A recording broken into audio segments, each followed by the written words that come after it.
అధ్యక్షుడిని. తుమ్మగొత్తి ఎమ్మెల్యే మండల స్వామ్యులు ఇదికే మేరకు గెలిపించుకున్నాం. అలాగే శ్యామల కిరణ్ కుమార్ రెడ్డి గారికి కూడా ఇదికే మేరకు ఇచ్చాను.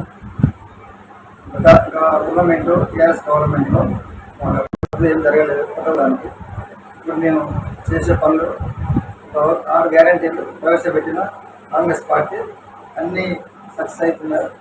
చేత బస్ ఫ్రీ చేశారు, ఆరోగ్యశ్రీ చేశారు, ప్లస్ కరెంటు చేశారు, అన్నీ చేస్తూనే ఉన్నారు. రైతు బంధు చేసి రావాలి. ఈ రైతు బంధు చేస్తారు వానాకాలం కూడా. రుణమాఫీ కూడా చేస్తానికి సిద్ధంగానే ఉన్నారు రేవంత్ రెడ్డి గారు. మాకు అభివృద్ధి సీసీ రోడ్డు శాంక్షన్ ఆల్రెడీ. అయితే ఎన్నికల కోడ్ ఉంది కాబట్టి ఆపరేషన్ ఎన్నికల కోడ్ కాకుండా సీసీ రోడ్డు అయితే కానీ కాలంలో అయితే కానీ జరుగుతాయి.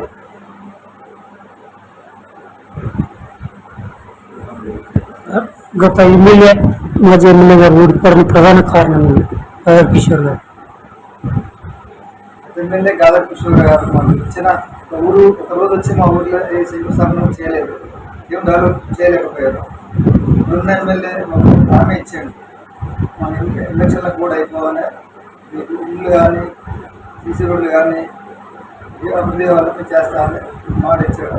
చేస్తాడు మొత్తం నమ్మకం ఉన్నది. జిల్లా పార్టీ అధ్యక్షుడు చెంట వెంకన్న గారు అవుతుంది, జిల్లా మహిళా కాంగ్రెస్ పార్టీ అధ్యక్షురాలు అనురాధ కిషన్ రావు గారు అవుతుంది. కాంగ్రెస్ కార్యకర్తలు సిద్ధంగా ఉన్నారు. ఏం చేయాలన్నా కొత్తగూడెం పార్టీ కట్టుబడి ఉన్నారు. దేనికైనా రెడీ ఉన్నారు.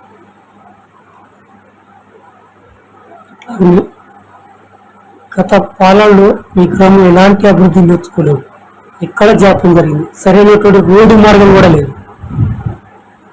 ఎమ్మెల్యే నిర్లక్ష్యం అది కడపటి టీఆర్ఎస్ పార్టీ నాయకులు తీసుకురాలేదు. వాళ్ళు చిన్న చిన్న రోడ్లు వేయచ్చు. ఇప్పుడు మా ఎమ్మెల్యే హామీ ఇచ్చింది కాబట్టి ప్రతి గల్లీకి రోడ్డు సీసీ రోడ్డు కానీ డ్రైనేజీ కాలువలు కానీ కట్టిస్తానని మాట ఇచ్చారు అని చేశారు.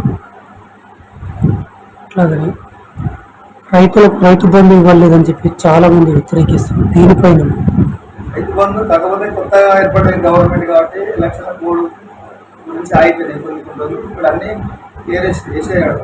ఇప్పుడు కూడా నెక్స్ట్ జూన్ మొదటి వారం రెండో వారంలో జూన్ జూలైలో వేస్తాను మాట ఇచ్చిండు వ్యవసాయ శాఖ మంత్రి తుమ్మల నాగేశ్వరరావు. నైట్ కూడా మాట్లాడారు. అట్లాగని గత సర్పంచ్ పాలన ఏ విధంగా ఉంది సార్?